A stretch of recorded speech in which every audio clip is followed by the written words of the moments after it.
नाम है। श्री राधे गोविंदा मन भजले हरि का प्यारा नाम है। गोपाला हरि का प्यारा नाम है। नंद लाला हरि का प्यारा नाम है। गोपाला हरि का प्यारा नाम है। नंद लाला हरि का प्यारा नाम है।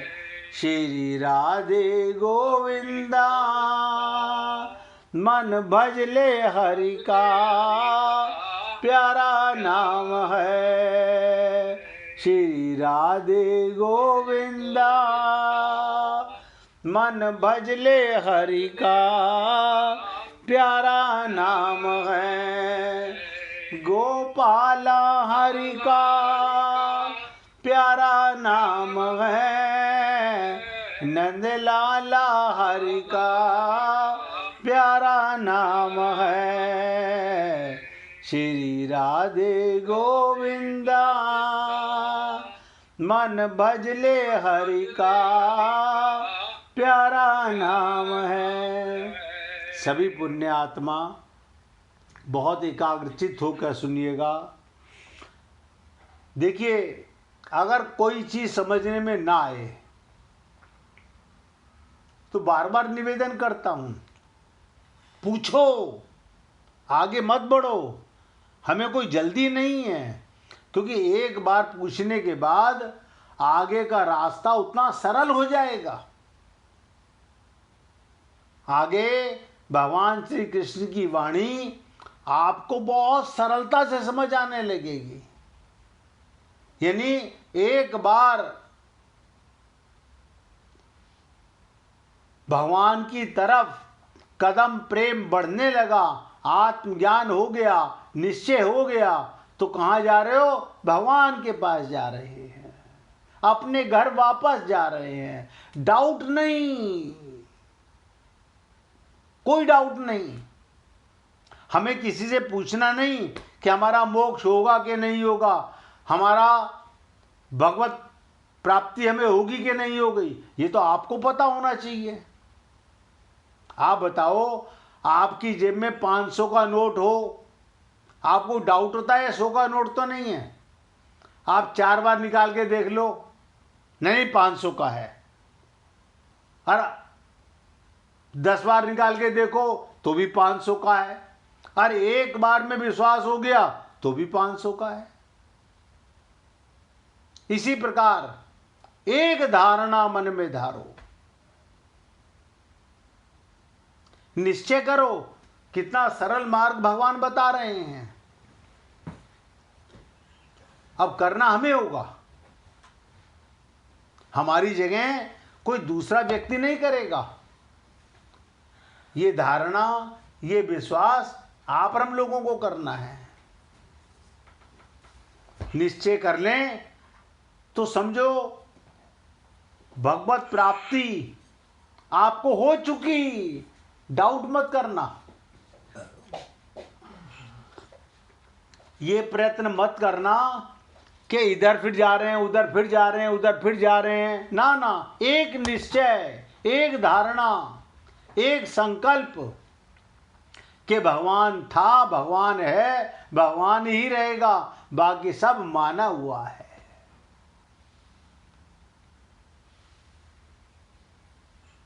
तो भगवान श्री कृष्ण इस समता के लिए एक साधन बता रहे हैं, और वो साधन है केवल बुद्धि में निश्चय कर लो, संकल्प कर लो। जैसे संसार में हमने संकल्प कर लिया, क्या संकल्प कर लिया? ये मेरा घर है। अब आप सोचो, एक ही तरह के मकान हजारों बने होते हैं, लेकिन आप ये संकल्प करते हो ये मेरा घर है, उस घर में ही आप जाते हो, उस घर में ही आपकी चाबी लगती है। ऐसे ही एक निश्चय, मैं आत्मा हूं और सदा परमात्मा के साथ रहता हूं। बस छोटी छोटी सी बातें हैं। भगवत प्राप्ति कठिन नहीं है, कठिन माना हुआ है। भटकाव में मत फंसो। हाँ, पर हम लोग भटकाव में बहुत रहते हैं।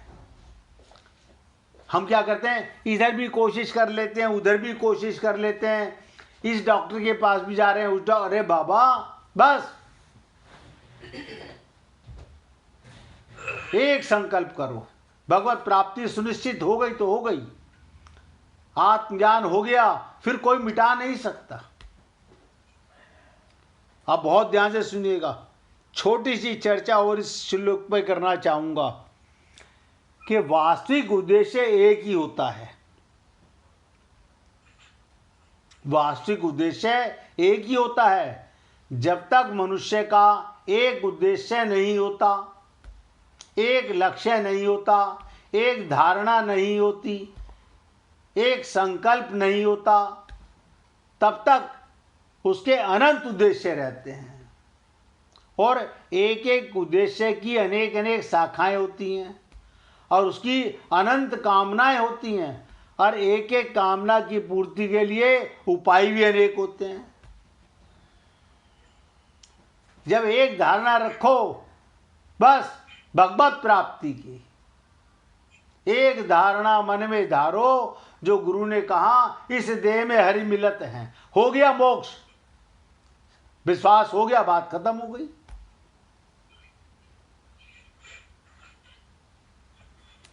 ये छोटी छोटी सी बातें आपके साथ इसलिए, भगवान तो हमें मौका दे रहे हैं भगवत प्राप्ति का। अब आप और हम लोग कितनी सरलता से पकड़ पाते हैं। भगवान श्री कृष्ण गीता में कहते हैं, जब तक मनुष्य, ध्यान से सुनिएगा, जब तक मनुष्य गुणों के खेल में फंसा रहता है, तब तक उसकी दृष्टि बाहरी जगत पर अटकी रहती है। पर जो साधक, नरेंद्र भाई अपना मोबाइल की आवाज बंद कर लेना आप,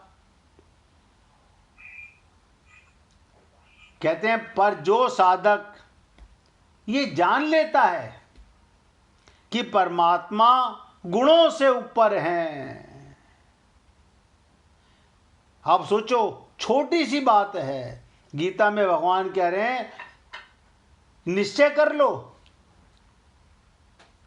संकल्प कर लो। हम 50 पंडितों के पास जा रहे हैं, आप उपाय बताइए, आप उपाय बताइए, आप उपाय बताइए, आप भी उपाय कर दीजिए, आप भी उपाय कर दीजिए। यानी एक परमात्मा पर विश्वास नहीं है, मिले हुए भगवान पर विश्वास नहीं है, डाउट है। और भगवान गीता के दूसरे अध्याय के 41वें श्लोक में यही साधन बताते हैं कि अर्जुन, एक निश्चय, एक संकल्प, बस काम हो गया, डाउट नहीं। और अभी एग्जाम्पल भी आपको दिया, किसी को बच्चा नहीं हो रहा, वो बच्चा प्राप्ति के लिए कितने उपाय करता है। क्यों? उसकी बुद्धि भटकाव में है। यहां भी पूछ लेते हैं, यहां भी पूछ लेते हैं, ये भी कर लेते हैं, ये भी कर लेते हैं। एक संकल्प, उसकी बुद्धि में भटकाव है, निश्चय नहीं है। और ऐसे मनुष्यों की बुद्धि में परमात्मा प्राप्ति का निश्चय होता ही नहीं है। वास्तविक उद्देश्य एक, जब तक मनुष्य एक उद्देश्य नहीं रखेगा, और वो उद्देश्य क्या, इस देह में हरि मिलते हैं, तब तक उसके अनंत उद्देश्य रहते हैं। अभी हमें मकान बनाना है, अभी हमारे को दुकान चलानी है, अभी हमें परिवार चला। अरे बाबा, ये सब तो अपने आप होगा। तुम्हारा एक उद्देश्य है, जो करे सो हरि करे। जो भगवान कराएगा वो भगवान करता है, मैं करता नहीं हूं। ऐसे ही एक एक उद्देश्य की अनंत शाखाएं हैं, अनंत कामनाएं हैं, और एक एक कामना की पूर्ति के उपाय भी अनेक अनेक होते हैं। भगवत प्राप्ति का एक धारणा, एक उपाय है। अब आप सोचो, आप और हम लोग सुनते तो हैं, लेकिन क्या करें, क्योंकि आज तक हम यही करते आ रहे हैं।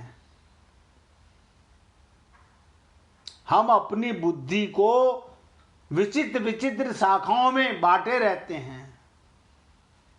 अब भगवान के लिए भी हमने वही काम कर लिया। किसी ने कहा ये सिद्ध मंदिर है, यहाँ जाइए, अच्छा जी हम वहाँ चले जाते हैं। किसी ने कहा नहीं नहीं वो नहीं, उस मंदिर में गए आप? नहीं वहाँ तो नहीं गए हैं। अच्छा वहाँ जाके देखिए, वहाँ तो कमाल है, जाते ही मन्नतें पूरी हो जाती हैं।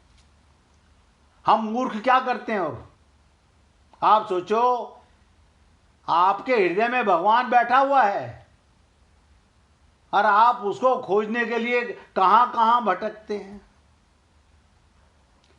और सब जगह वो एक ही भगवान आपके साथ जा रहा है।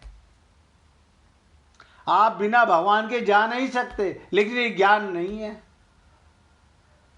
आप भगवान के बिना रह नहीं सकते, भगवान के बिना साथ के आप बोल नहीं सकते, सूंघ नहीं सकते, कुछ कर नहीं सकते, लेकिन भूले हुए हैं। तो देखिए, कहाँ तो 3 दिन में 40वां श्लोक हुआ, और 41वें श्लोक में तो भगवान ने एक छोटी सी बात कही, एक साधन,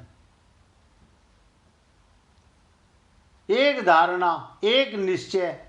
जिसकी बुद्धि में आ गया। अब जिसकी बुद्धि भटकी हुई है, जिसकी बुद्धि भटकी हुई है, वो, मैं देखता हूं बहुत से लोग क्या करते हैं, टीवी के ऊपर भी कभी इसको सुन, कभी उसको सुन, कभी इसको सुन, कभी उसको सुन।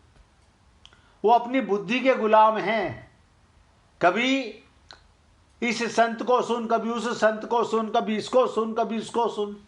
ये क्या है? ये एक निश्चय रखो, जो भी बोलेगा उसमें भगवान बैठा हुआ है। अब भगवान श्री कृष्ण एक निश्चय के बाद, एक बुद्धि के बाद 42वां और 43वां श्लोक गीता में एक साथ बताने जा रहे हैं। वो कहते हैं अव्यवसायी मनुष्यों की बुद्धियां अनंत क्यों होती हैं। हमारी व्यवसायित्मिक बुद्धि का नहीं है, एक निश्चय वाली बुद्धि नहीं है। इसको भगवान कहते हैं, आप और हम लोगों की खूबियां बताने जा रहे हैं भगवान। क्या? जिसकी एक संकल्प नहीं होता, ऐसे व्यक्तियों की बुद्धियां अनंत क्यों होती हैं।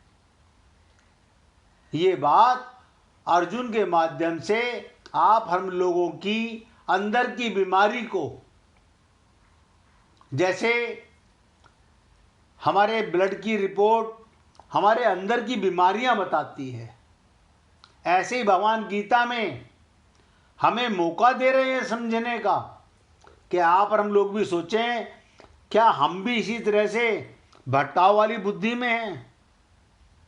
और भगवान कहते हैं, जब तक मनुष्य गुणों के खेल में फंसा रहता है, गुणों के खेल में, तब तक उसकी दृष्टि बाहरी जगत पर अटकी रहती है।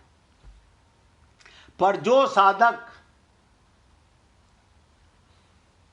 साधक ये जान लेता है कि परमात्मा गुणों से ऊपर है,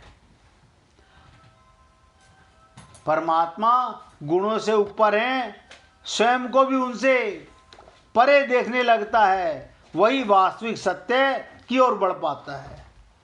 गुणातीत चेतना की ओर उठना मोह से मुक्ति और ईश्वर का ज्ञान द्वार है। बहुत ध्यान से सुनिएगा, क्या कहा? गुणातीत चेतना, जो सब गुणों से परे है, उसकी ओर उठना, उसकी ओर जाना, मोह से मुक्ति और ईश्वर ज्ञान का द्वार है। बस हो गया आत्मज्ञान, भटकाव खत्म हो गया। लेकिन ये सब करने से होगा।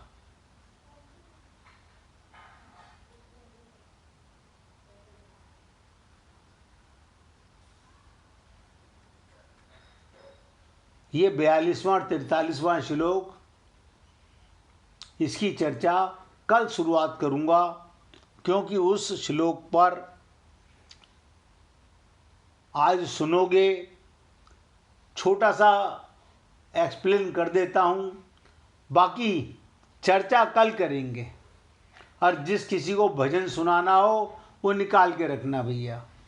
भगवान क्या कहते हैं? हे प्रथानंदन। देखो, अब इससे पहले श्लोक में बोल रहे थे हे कुरुनंदन, उससे पहले बोल रहे थे हे कौन्ते, यानी एक अर्जुन, और उसको भगवान अलग अलग। अब यहां कहते हैं हे प्रथानंदन, जो कामनाओं में, ये 42वां और 43वां श्लोक एक साथ है। हे प्रथानंदन, जो कामनाओं में तन्मय हो रहे हैं, यानी जिनके मन में सारा दिन संसार की अनेक कामनाएं भरी पड़ी हैं, तन्मय हो रहे हैं, स्वर्ग को ही श्रेष्ठ मानने वाले हैं, वो आगे जाकर शरीर के सुख के लिए,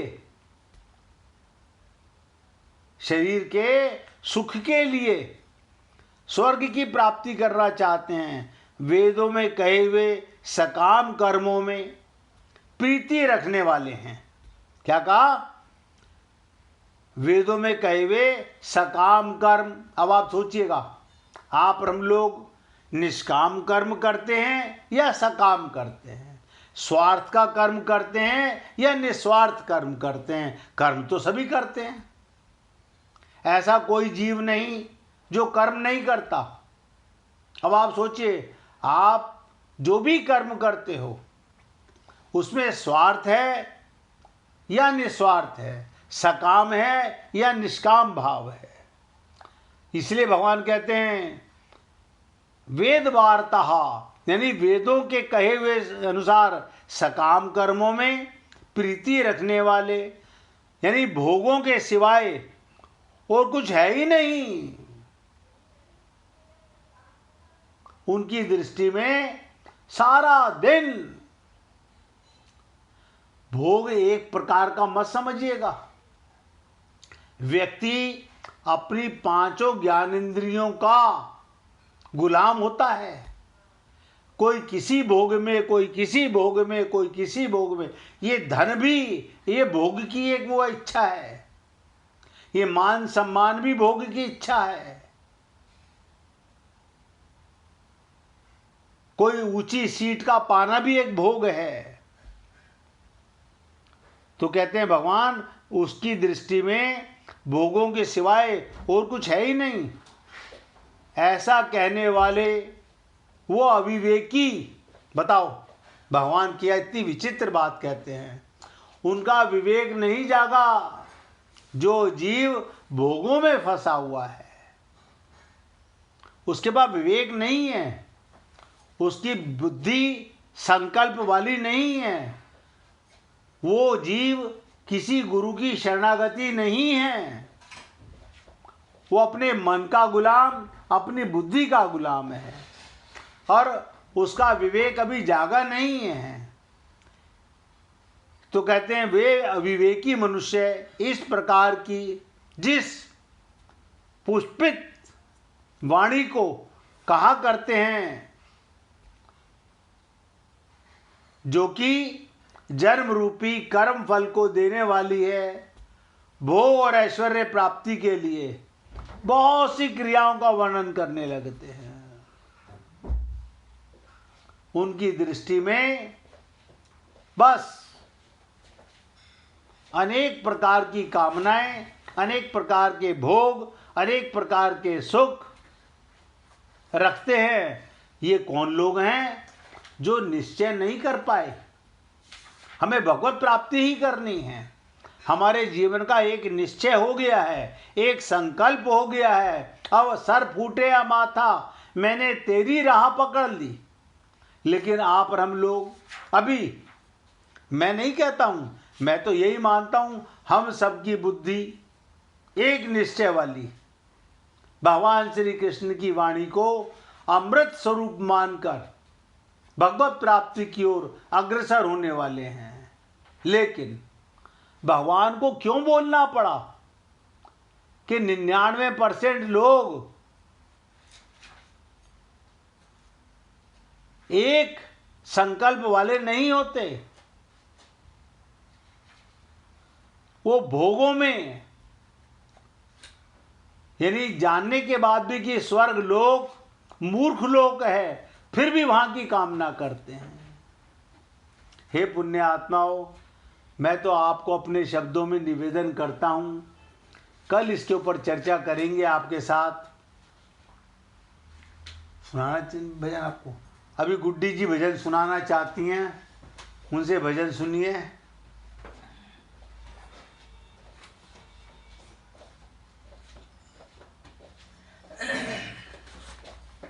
भैया जी, आज आपने एक उसमें जी व्हाट्सएप में भेजा था। हाँ, बहुत सुंदर, वो मैं भूल जाता हूँ। मैंने परसों 2 दिन पहले कहा था एक भजन भेजूंगा, उसे बार बार पढ़िएगा और उसका एक एक शब्द को समझने का प्रयत्न कीजिएगा। वो पूरा का पूरा गीता का, भागवत का सार है उस भजन। आपका परिचय पूरा का पूरा उस भजन में।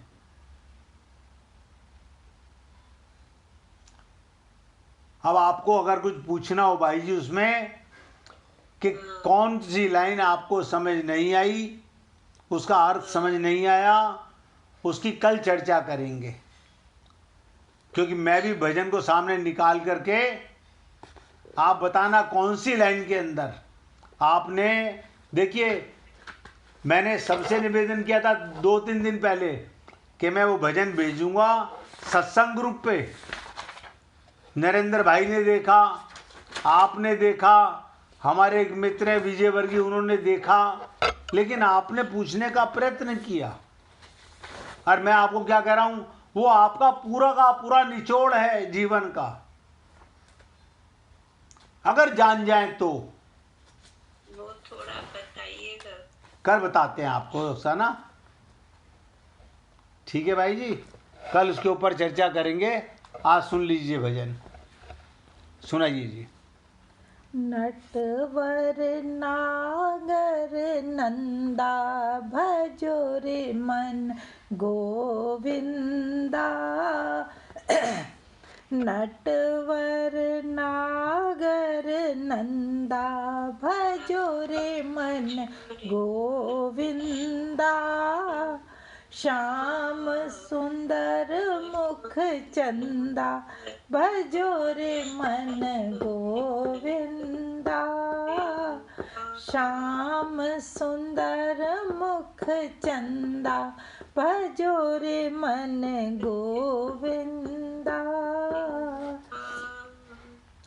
तू ही नटवर तू ही नागर, तू ही नटवर तू ही नागर, तू ही बाल मुकुंदा भजो रे मन गोविंदा। तू ही बाल मुकुंदा भजो रे मन गोविंदा।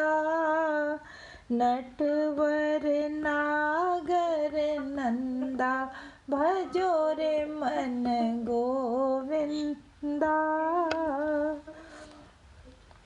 सब देवन में कृष्ण बड़े हैं, सब देवन में कृष्ण बड़े हैं। जो तारों विच चंदा भजो रे मन गोविंदा। जो नंदा भजो रे मन गोविंदा। सब सखियन में राधा जी बड़ी हैं, सब सखियन में राधा जी बड़ी हैं। ज्यों नदियों विच गंगा भजो रे मन गोविंदा। ज्यों नदियों विच गंगा भजो रे मन गोविंदा। नटवर नागर नंदा भजो रे मन गोविंदा। ध्रुव तारे प्रहलाद उबारे, ध्रुव तारे प्रहलाद उबारे। नरसिंह रूप धरंता भजो रे मन गोविंदा। नरसिंह रूप धरंता भजो रे मन गोविंदा। काली देह में नाग ज्यों नाथो, काली देह में नाग ज्यों नाथो। फण फण नृत्य करंता भजो रे मन गोविंदा। फण फण नृत्य करंता भजो रे मन गोविंदा। नटवर नागर नंदा भजो रे मन गोविंदा। वृंदावन में रास रसायो, वृंदावन में रास रसायो। नाचत बाल मुकुंदा भजो रे मन गोविंदा। नाचत बाल मुकुंदा भजो रे मन गोविंदा। मीरा के प्रभु गिरधर नागर, मीरा के प्रभु गिरधर नागर। काटो यम का फंदा भजो रे मन गोविंदा। काटो यम का फंदा भजो रे मन गोविंदा। नटवर नागर नंदा भजो रे मन गोविंदा। श्याम सुंदर मुख चंदा भजो रे मन गोविंदा। नटवर नागर नंदा भजो रे मन गोविंदा। बोलिए वृंदावन बिहारी लाल की जय। जय जय श्री राधे, जय जय श्री राधे। बोलिए लाल जी का मंगल हो, सभी भक्तों का मंगल हो। सबको राधे राधे भैया, सबको राधे राधे जी। सत्संग ग्रुप पे जो भजन भेजा है उसे देखिएगा जरूर, कल उसकी चर्चा सुनाएंगे फिर आपको। राधे राधे जी, सबको राधे राधे। सबको राधे राधे जी। राधे राधे भाई, राधे राधे।